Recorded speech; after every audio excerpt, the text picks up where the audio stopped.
노원 을지대학병원 앞이어서 보통 차량들이 조심하는 경향이 있긴 있거든요.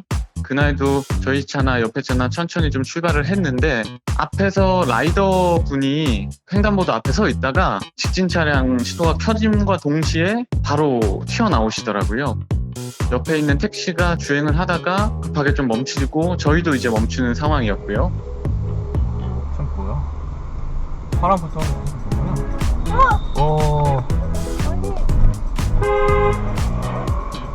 무단횡단을 하려고 한 건 아닌 것 같은데 어쨌든 건너다가 양방향에서 오다 보니까 급하게 이제 되돌아갔고 그 과정에서 이제 본인이 너무 당황한 나머지 페달을 조작을 제대로 못 하더라고요. 당황한 움직임이 보여서 굉장히 좀 위험하다고 느꼈습니다. 핸드폰으로 이제 콜을 받고 있는 것 같았어요. 배달을 가면서도 다음 콜을 생각하거나 뭐 핸드폰을 조작을 하다가 무단횡단을 하려고 했던가 아니면 신호를 잘못 보고 튀어나간 것 같아요. 그렇다 보니까 이번같이 좀 위험한 상황이 연출이 됐던 것 같습니다. 잠시 후 횡단보도에서 유턴입니다. 유튜브로도 보고 저희가 현장에서도 이제 실제 운전하면서 보지만 워낙 위험한 상황들이 많이 연출이 되잖아요. 본인 생명과 직결된 것이기 때문에 조금 더 조심하셨으면 해서 이제 제보를 하게 됐습니다. Let it all go, darling, let it all go. I just need to stop and have some fresh vibes in my head. Let it all go, darling, let it all go. 제가 2차선 맨 앞쪽에 있었고 신호가 바뀌고 딱 출발하려고 하니까 오토바이가 깜빡이 없이 그냥 들어와서 박아버린 사고가 된 거죠. 신호가 바뀔 때 제가 출발하려고 하니까 갑자기 이제 조수석 쪽으로 파고 들어온 거라서 전혀 피할 염려가 없었습니다. 사고가 날 상황이 전혀 아니었고 갑자기 들어온 사고다 보니까 짜증이 좀 나더라고요.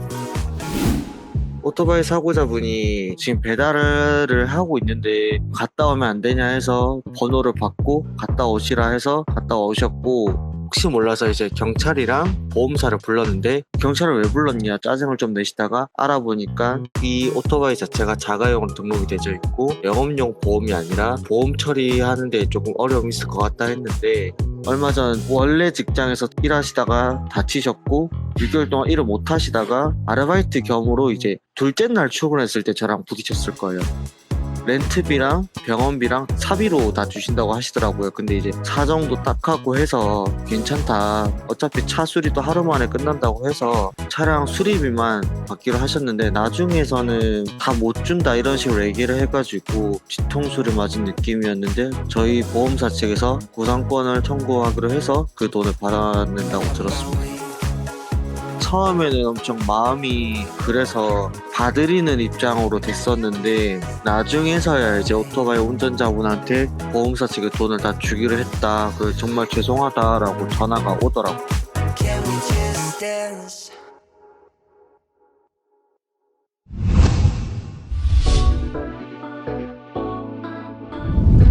퇴근길이었어요. 앞차 따라서 주행을 하고 있었는데 사거리 진입할 때쯤 갑자기 좌측에서 오토바이가 튀어나오는 바람에 제 앞에 차량하고 사고가 발생을 했어요.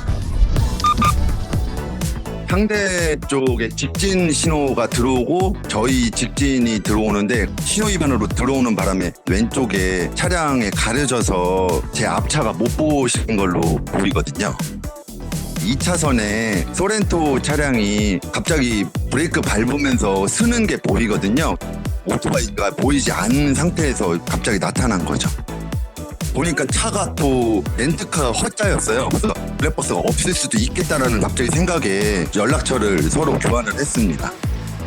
아저씨 블랙박스 있어요? 그 명함 줘요. 그러면 내가 줄게.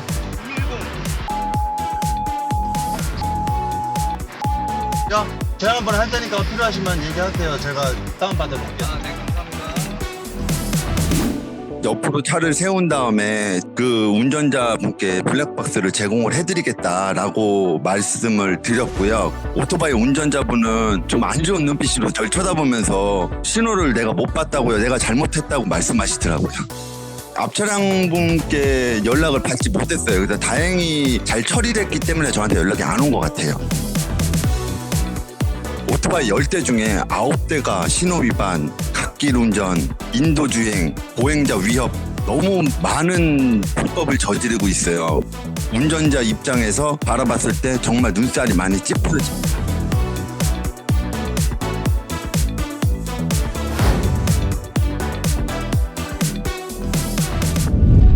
경차가 이제 오른쪽 끝에서 합류하는 그 구간인데요. 거기서 이제 무리하게 차선을 계속 넘어서 온 거예요.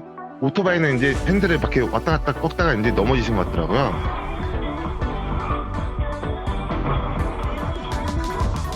경차가 이제 1차선까지 한 번에 들어가면서 좌회전까지 하려는 것 같더라고요. 그 오토바이는 직진 금지 차로에서 직진을 하다가 상대방 차량을 늦게 발견해서 넘어진 것 같습니다.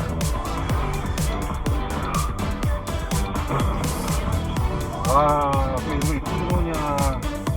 운전자가 앞으로 넘어지셨는데 안 움직이고 가만히 계시더라고요. 뭐 머리를 다친 건지 모르겠는데요. 움직이지 않으셨어요. 그대로 있었어요. 그냥 멈춰서 계속. 오토바이에 실려있던 이제 음식들은요 전부 이렇게 바닥에 널브러져 있었고요. 경차에 계신 운전하신 분은요 여자분이셨는데 어쩔 줄 몰라 해가지고 계속 차에만 계신 거예요. 궁금해서 이제 경찰서 물어보고 다 전화해봤는데요 많이 다치셨더라고요. 제가 블랙박스가 있으니까 혹시 제보하려고 물어봤는데 블랙박스가 없대요. 난감한 상황이었는데 그나마 제가 제보를 해가지고 이제 해결이 됐다고 하시더라고요. 경찰 그 교통관계에서요. 바로 앞에도 유턴해서 이렇게 돌아서 갈 수 있는데 굳이 무리하게 차선 변경 안 했으면 좋겠고요. 그리고 또 이제 오토바이 운전자분도 바쁘시더라도 좌회전 지키고 직진 지켰으면 좋겠어요. 그러면 사고가 더 안 날 것 같아가지고 이렇게 제보를 드린 거거든요.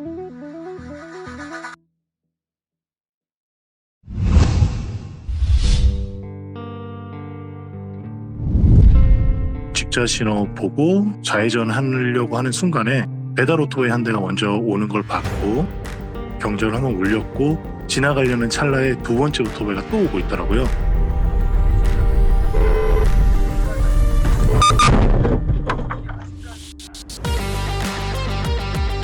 직자 신호 초록불을 밟고 좌회전하는 도중이었고요. 오토바이는 정지 신호였습니다. 첫 번째 오토바이는 사실 발견을 했어요. 그래서 속도를 줄이면서 클락션을 울렸고 2대 연속 오토바이가 신호 위반할 거라는 걸 예상하지 못했고요.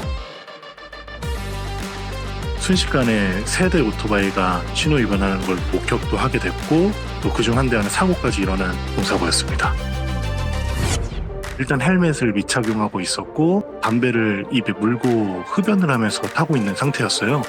그나마 다행인 건 제가 첫 번째 오토바이를 보고 속도를 조금 줄였기 때문에 다행히 크게 다치진 않았습니다. 상대방 운전자는 팔 골절 정도만 있다고 들었습니다. 처음에는 무사하다라는 거를 들었을 땐 좀 안도를 했고요. 추후 보상도 당연히 보험 절차에 따라 순조롭게 될 것이라고 예상을 했었는데 18살 고등학교 2학년 학생이었고 보험을 일단 들어놓지 않은 상태여서 상대방 아버지랑 통화를 하면서 완강히 소송을 하라는 식으로 말씀을 하시더라고요. 수리비는 1,500만 원 정도가 나왔고요. 다음날 배달을 시켰던 치킨집에서 사장님이 와서 수리비와 렌트비를 포함해서 1,500만 원 정도 보험 처리를 받았습니다. 경찰 조사 결과에서도 보험사 쪽에서도 100대0 상대방 보험사도 인정한 사건입니다. 신차를 구입하고 잘 운행하던 무사고 차량이었는데 사고가 이제 좀 크게 나면서 사고 차량이 되었고 감가되는 것까지는 어쩔 수 없이 학생이 살아있다는 것만으로도 그냥 안도하고 넘어가려고 저도 손해를 감수했습니다.